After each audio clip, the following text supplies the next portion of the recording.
ଶ୍ରୀମଦ୍ ଭାଗବତ ଅମୃତ କଥା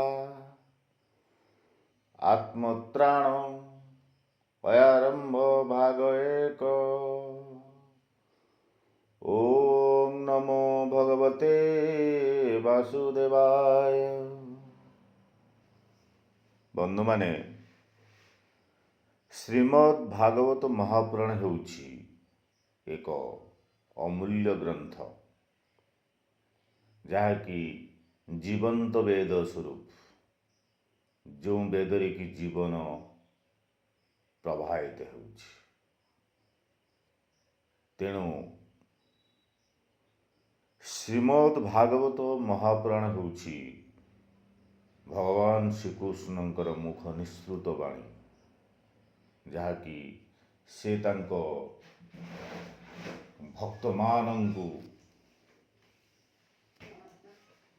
ଶୁଣାଉଥିଲେ।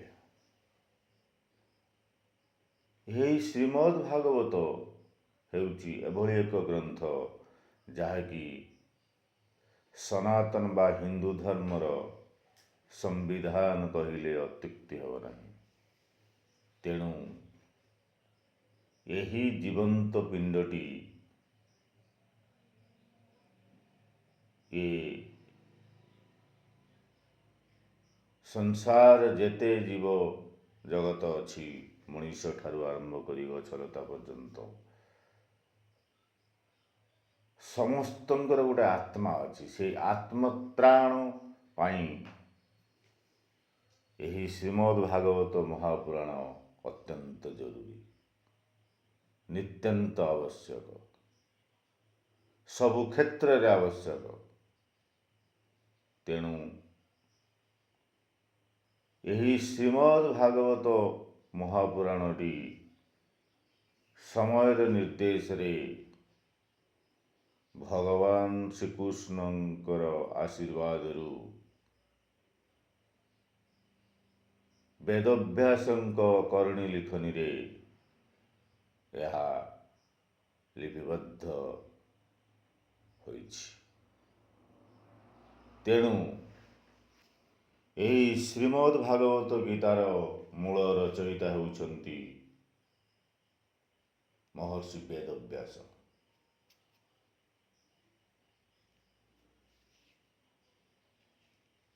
ତେଣୁ ଏହି ଶ୍ରୀମଦ୍ ଭାଗବତ ମହାପୁରାଣ ହେଉଛି ଦ୍ୱାପର ଯୁଗର କଥା।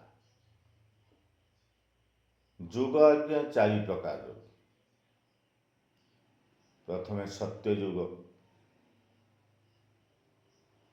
ତ୍ରେତାୟ ଯୁଗ, ଦ୍ୱାପର ଯୁଗ, କଳି ଯୁଗ। ସମୟର ନିର୍ଦ୍ଦେଶରେ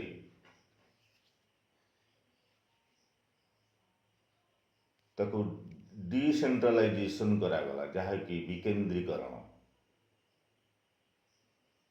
ଏମିତି ଭାଗ ଭାଗ କରାଗଲା, ଯାହାକି ଅନାଦିକାଳ ପର୍ଯ୍ୟନ୍ତ ଏ ଜୀବଜଗତ ଏଇଭଳି ବଞ୍ଚିଥାଉ ଏବଂ ସୃଷ୍ଟି ଏ ସଂସାର ଚାଲୁଥାଉ। ଏ ସଂସାରକୁ ଚଳାଇବା ପାଇଁ ହେଲେ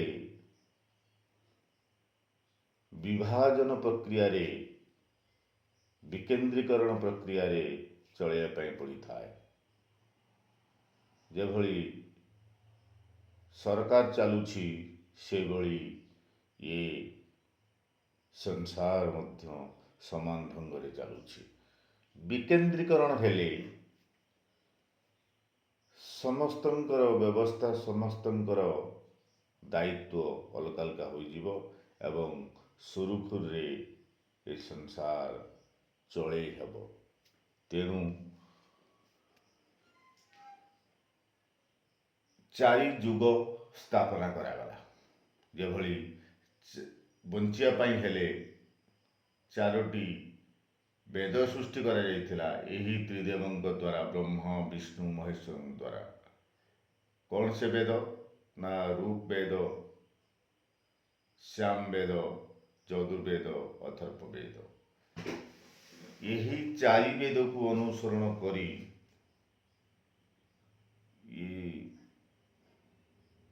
ସଂସାର ଏ ବିଶ୍ୱ ବ୍ରହ୍ମାଣ୍ଡ ଆଜି ପର୍ଯ୍ୟନ୍ତ ବି ବଞ୍ଚି ଆସିଛି। ତେଣୁ ବେଦ ହିଁ ଅପରିହାର୍ଯ୍ୟ, ଯୁଗ ହିଁ ଅପରିହାର୍ଯ୍ୟ। ଏ ସମସ୍ତଙ୍କ ଠାରୁ ଅତି ପ୍ରମୁଖ ଅନାଦି ସମୟ ହେଉଛି ନିତ୍ୟାନ୍ତ ବି ଆବଶ୍ୟକ। ସମୟ ବିନା କିଛି ସମ୍ଭବ ନୁହେଁ। ସମୟ ହେଉଛି ସମୟ ଚକ୍ରର ପିଣ୍ଡ। ସେ ହିଁ ଆରମ୍ଭ କରିଛି ଏ ବ୍ରହ୍ମାଣ୍ଡକୁ, ସେ ହିଁ ଆରମ୍ଭ କରିଛି ଏ ବିଶ୍ୱକୁ, ସେ ହିଁ ଆରମ୍ଭ କରିଛି ଏ ପୃଥିବୀକୁ, ସେ ହିଁ ଆରମ୍ଭ କରିଛି ଏ ଟୋଟାଲ ଏ ସର୍ବ ଜୀବ ଜଗତ। ତେଣୁ ଏ ଜୀବ ଜଗତ ଭଲରେ ବଞ୍ଚିବା ପାଇଁ ହେଲେ ଶ୍ରୀମଦ୍ ଭାଗବତ ମହାପୁରାଣର କଥାବସ୍ତୁକୁ ଭଲ ଭାବରେ ପରଖିବା ଦରକାର, ଭଲ ଭାବରେ ବୁଝିବା ଦରକାର, ଭଲ ଭାବରେ ଆତ୍ମଚିନ୍ତନ କରିବା ଦରକାର। ଯଦି ଆପଣମାନେ ଭଲ ଭାବରେ ଆତ୍ମଚିନ୍ତନ କରିପାରନ୍ତି, ତାହେଲେ ଆପଣମାନଙ୍କର ଆତ୍ମତ୍ରାଣ ଘଟିବ। ଆତ୍ମତ୍ରାଣ ମାନେ ଆତ୍ମା ମୁକ୍ତି ପାଇଯିବ। ଜୀବ ମୁକ୍ତି, ସେ ଯେକୌଣସି ଜୀବ ହଉ, ଏ ସଂସାରରେ ଯେତେ ଜୀବ ଅଛନ୍ତି, ଯଦି ଏହି ଶ୍ରୀମଦ୍ ଭାଗବତ ମହାପୁରାଣକୁ ଅନୁସରଣ କରନ୍ତି, ତେବେ ଆତ୍ମତ୍ରାଣ ଘଟିବ, ଆତ୍ମା ମୁକ୍ତି ପାଇଯିବ। ତେଣୁ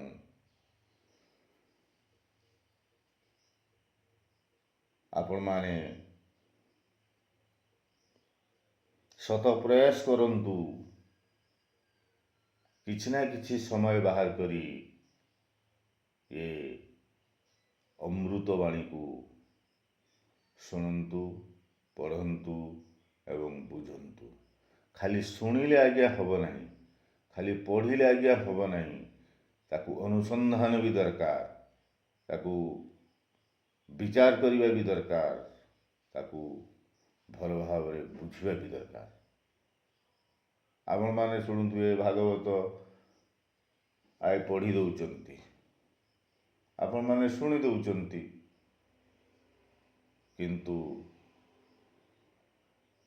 ସଂସ୍କୃତରେ ଲେଖା ହୋଇଥିବା ଭାଗବତ 12ଟି ସ୍କନ୍ଧ ଏବଂ ଓଡ଼ିଆରେ ଅନୁବାଦିତ ହୋଇଥିବା ଜଗନ୍ନାଥ ଦାସଙ୍କ ଦ୍ୱାରା ଓଡ଼ିଆ ଶ୍ରୀମଦ୍ ଭାଗବତ ମହାପୁରାଣ, ଯାହାକି 13ଟା ସ୍କନ୍ଧ। ସବୁ ଆଜ୍ଞା ସେହି ଦ୍ୱାଦଶ ସ୍କନ୍ଧରୁ ହିଁ ଆଦୃତ ବେଦବ୍ୟାସଙ୍କ ଠାରୁ। ସେହି ଶ୍ରୀମଦ୍ ଭାଗବତ ମହାପୁରାଣ ହିଁ ମୂଳ। ତାକୁ ଯେତେବେଳେ ରୂପାନ୍ତରିତ କରାଗଲା ଜଗନ୍ନାଥ ଦାସଙ୍କ ଦ୍ୱାରା, ତାକୁ ଓଡ଼ିଆରେ ସେଟା 13ଟା ସ୍କନ୍ଧ କରାଗଲା। କିନ୍ତୁ ଯଦି ଭଲ ଭାବରେ ତାକୁ ତର୍ଜମା କରିବେ ସଂସ୍କୃତ ଓଡ଼ିଆ ମଧ୍ୟରେ, ସବୁ ଆଜ୍ଞା ସମାନ।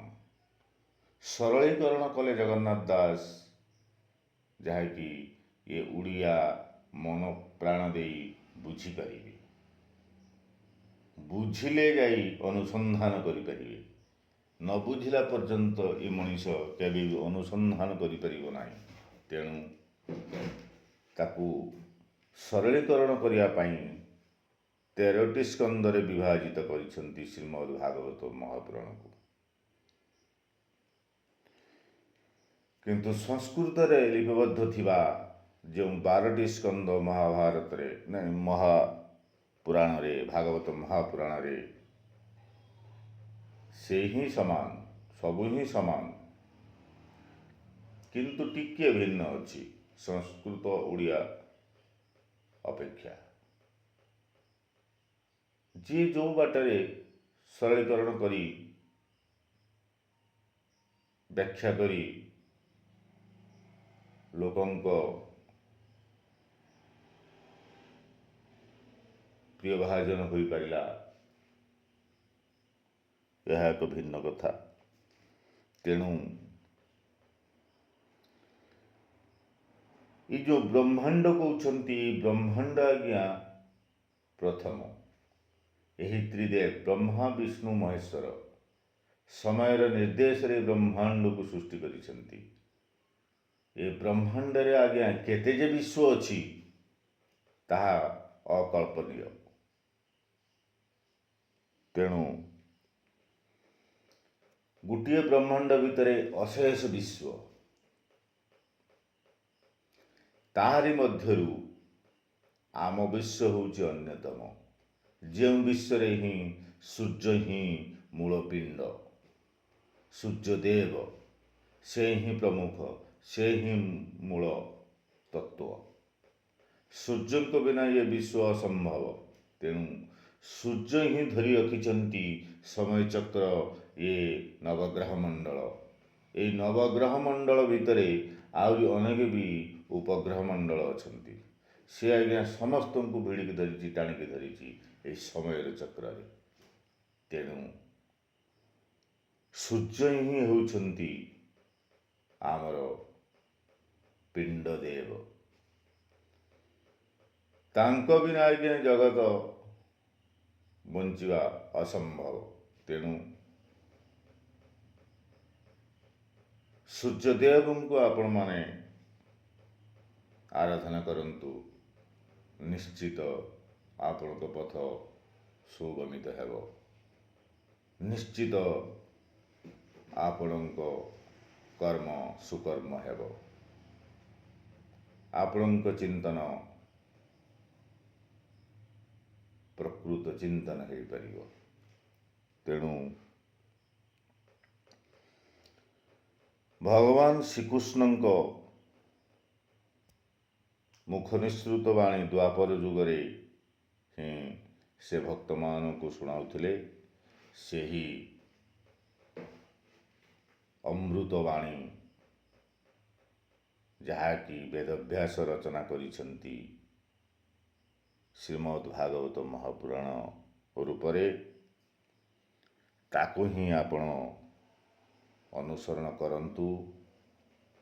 ନିଶ୍ଚିତ ଆପଣ, ଆପଣଙ୍କ ପରିବାର, ଆପଣଙ୍କର ଏ ସଂସାର ସଜ୍ଜୀବିତ ହୋଇ ରହୁ, ସତ୍ ମାର୍ଗରେ ଚାଲୁ, ସତ୍ ନ୍ୟାୟ ଧର୍ମ ପଥରେ ଅଗ୍ରଗତି କରୁ, ଏ ଜଗତ ବଞ୍ଚିଥାଉ, ଏ ଆତ୍ମା ମୁକ୍ତି ପାଉ, ଏ ସଂସାର ମୁକ୍ତି ପାଉ, ଧର୍ମର ସଂସ୍ଥାପନ ହେଉ, ଅଧର୍ମର ବିନାଶ ହେଉ, ଯୁଗେ ଯୁଗେ ସତ୍ୟ ଯୁଗରେ ବି ହଉ, ତ୍ରେତାରେ ବି ହଉ, ଦ୍ୱାପରରେ ବି ହଉ, କଳିରେ ବି ହଉ, ଧର୍ମ ସଂସ୍ଥାପନାର୍ଥାୟ ସମ୍ଭବାମି ଯୁଗେ ଯୁଗେ।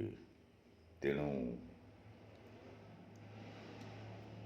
ସୂର୍ଯ୍ୟଙ୍କୁ କୁହାଯାଏ ସକଳ ଶକ୍ତିର ଆଧାର, ସର୍ବଶକ୍ତି। ଯେତେ ପ୍ରକାରର ଶକ୍ତି ଅଛି ସବୁ ସୂର୍ଯ୍ୟଙ୍କ ପାଖରେ ଅଛି, ଯାହାକି ସେ ଦାନ ସ୍ୱରୂପ ପାଇଛନ୍ତି ତ୍ରିଦେବଙ୍କ ଥ୍ରୁ, ବ୍ରହ୍ମା ବିଷ୍ଣୁ ମହେଶ୍ୱରଙ୍କ ଥ୍ରୁ।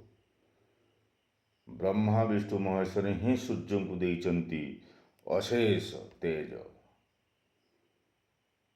ଅଶେଷ ଗୁଣ। ତେଣୁ ସୂର୍ଯ୍ୟଦେବଙ୍କୁ ଆପଣ ଆରାଧନା କରନ୍ତୁ। ଭଗବାନ ଶ୍ରୀକୃଷ୍ଣଙ୍କୁ